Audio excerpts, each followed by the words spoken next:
Hey y'all, today we are back with another Christmas recipe. We are making this beautiful cranberry orange loaf, so let's go ahead and get started.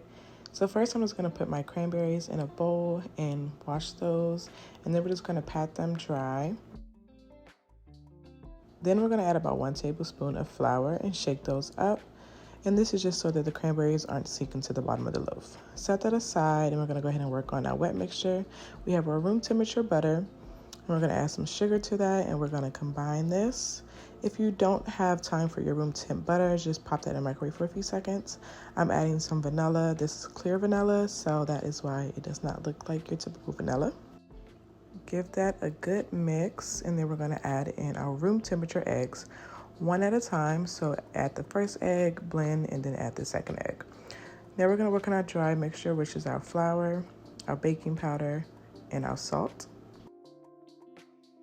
Give that a good mix, and then we're going to start on zesting our orange. Guys, don't make fun of my little zester. It's so cute, but everyone laughs at it, but it gets the job done. See?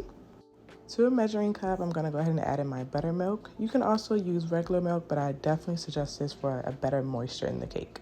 To that, we're going to add in our zest, and then I'm just going to juice half of this orange, and I will link my juicer below as well.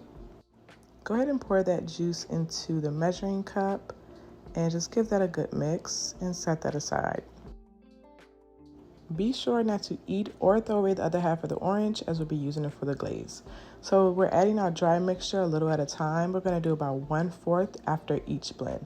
So we're going to add our flour, we're going to give it a mix, we're going to wipe down the sides to make sure the flour is in every part of the batter. Then we're going to add a little bit of the milk mixture and give that a good blend. You don't have to separate it in 1/4. I just always suggest to end with the flour mixture. So I'm going to pour the rest of my milk mixture in here, blend that, and then we're going to add the rest of the flour to end with that. And I'm sure you guys know by now, but just keep wiping those sides down so that we get everything incorporated. At this point, you can go ahead and preheat your oven to 350 while the rest of that mixture is blending. To our loaf pan, I'm just going to add a little bit of butter. It's kind of like how you would do a bundt cake, and then I'm going to add a little bit of flour in this as well, because we are going to dump this loaf out and you don't want it falling apart once you do.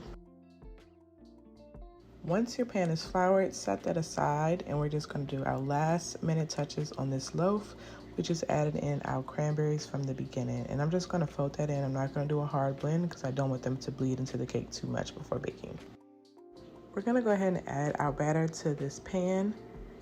And your oven should be heated up and ready to go. And I'm just smearing the top of this so that it's all even amongst the pan. And then I'm going to add this into the oven for about 35 to 45 minutes or until the stick goes through with no batter on it. So as you can see, there's no batter on my stick.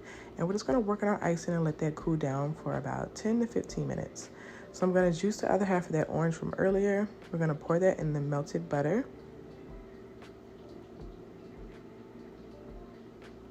And then we're going to add in some powdered sugar, and I'm just mixing it in 1/4 at a time just to make this part a little bit easier. Then I'm going to add in some more zest, about 1 teaspoon. This is optional, you don't really need it. I just like the color that it does. And then your icing should look like this. And then we're going to take that loaf out of the pan after it's cooled down. And I'm just going to smear this along the loaf. I like for the cake to still be a little bit warm so that it still melts some of the icing on the cake. I also realize I keep calling this a cake, but I think it's just because it looks so pretty. I just can only see some type of cake. So loaf, cake, bread, whatever you want to call it. This is how you make it. It is absolutely delicious, and I think it has a very good Christmas look to it. I ate this with my whole chicken and cabbage recipe, which is on my page, so you guys can go ahead and check that out. Let me know what you think and what else you want to see for this Christmas recipes.